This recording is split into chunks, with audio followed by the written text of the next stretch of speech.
হত্যাকাণ্ড ছিল যেখানে শেখ হাসিনা সরাসরি জড়িত করতেছিলাম। আমাকে জানানো হলো যে বিডিআর দরবার হলে গোলাগুলি হচ্ছে। আমি সঙ্গে সঙ্গে আমার গাড়ি পাশেই ছিল, আমি গাড়িতে উঠে দ্রুত আমি ধানমন্ডি ক্যাম্পে চলে আসি, ধানমন্ডি ফিজিক্যাল ট্রেনিং ক্যাম্পে। সেখান থেকে আমি 7টা AK-47 ড্র করি, প্রায় 2000 রাউন্ড নিই। আমার সাথে আরো 7 জনকে সঙ্গে নিয়ে নিই। আমি 10টার ভিতরে পৌঁছে যাই 4 নম্বর গেটের কাছে, এখানে জাপান ফ্রেন্ডশিপ হসপিটালের ওটার দিকে আমি যে ওখানে অবস্থান নিই। তখন গেটে কিন্তু 2 থেকে 3 জন সৈনিক পাহারা দিচ্ছিল, 1টা-2টা গুলি আসছিল।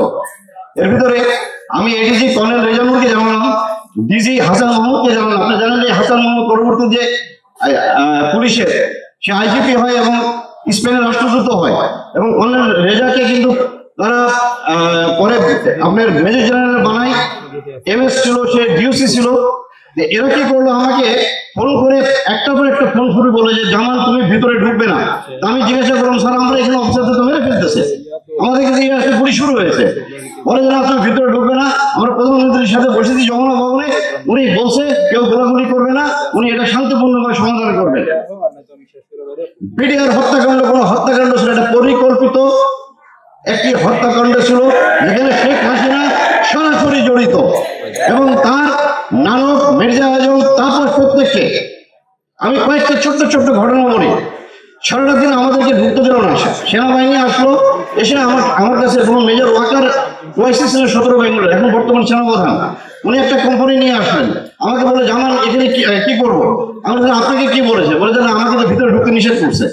তো বলেছে স্যার তাহলে আসলেই কেন আপনার, কেউ যদি ভিতরে না ঢুকি তোমরা খালি হাতে যুদ্ধ করবে। এর ভিতরে অনেক গুলজার আমাকে ফোন দিল 10টার দিকে, 10:10টার দিকে, জামান তুই কোথায়, তুই তাড়াতাড়ি আমাকে বাঁচা, এরা এখন অর্গানাইজ না। আমরা স্যার আমি এসে গেছি স্যার, আমাদের ঢুকতে দিচ্ছে না। কর্নেল এমদাদ আপনারা জানেন, one of the best commander of Bangladesh, 500 জান করেছিলেন উনি, ওনার জানে ভয় করে কিছু ছিল না।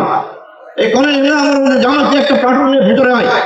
আমি সাহস করতেছি কর্নেল রেজার সাথে, স্যার আপনি যমুনা ভবন রাখেন, আমাদেরকে ভিতরে ঢুকতে দেন। আমার 5 নম্বর গেটে মেজর আমিন আছে, আমি এখানে আছি, প্রায় 150 আমার সঙ্গে র্যাবের সদস্যরা আছে, প্রত্যেকে আমরা আর্মড আছি, ঢুকতে দেয় না। বারবার খালি বলে ঢুকবো না কেউ, তোমরা ঢুকবো না কেউ, আমরা দেখতেছি।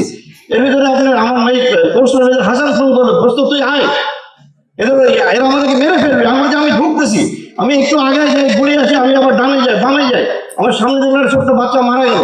এরপর আমরা কোনো দিকে ছুটে আসতে চাই না, সারাটা দিন আমাদের সাথে এভাবে খেললো। এর ভিতরে 1:30টার দিকে দেখি আমাদের এই মির্জা আজম, নানক, মাহবুবারা যিনি MP, মুস্তাক আহমেদ উনি MP, ওয়ারেসুদ্দার বেলাল, এদেরকে আমি একটা মুহূর্তের জন্য ভুলতে পারি না। আমার ইচ্ছে হচ্ছে গুলি করে হত্যা করে ওদেরকে। ওরা দেখি পতাকা হাতে ধরে ওখানে যাচ্ছে, যে তারা ওদেরকে বের করে প্রাইম মিনিস্টারের কাছে নিয়ে গেল। পরে শুনি তাদেরকে বিরিয়ানি খাইয়েছে। রাত্রি 8টা থেকে 9টার দিকে আপনার যে ঘটনা ঘটলো, হঠাৎ দেখি আপনার মির্জা আজমকে নিয়ে ভিতরে ঢুকলো সাহারা খাতুন। সে যে কোয়ার্টারকে কিছু বিডিআর ডিডি অফিসারদের আপনার ওয়াইফদেরকে বের করলো, আমাদের কোনো অফিসার ওয়াইফকে বের করলো না। তোমার রাত্রি 9টা মির্জা আজম ঢুকেছে দরবার হলে। আমার কাছে তখন মেজর মুনির উপরে বেঁচেছিল আপনার সিলিং এর ভিতরে, এই মুনি এখনো বেঁচে আছে।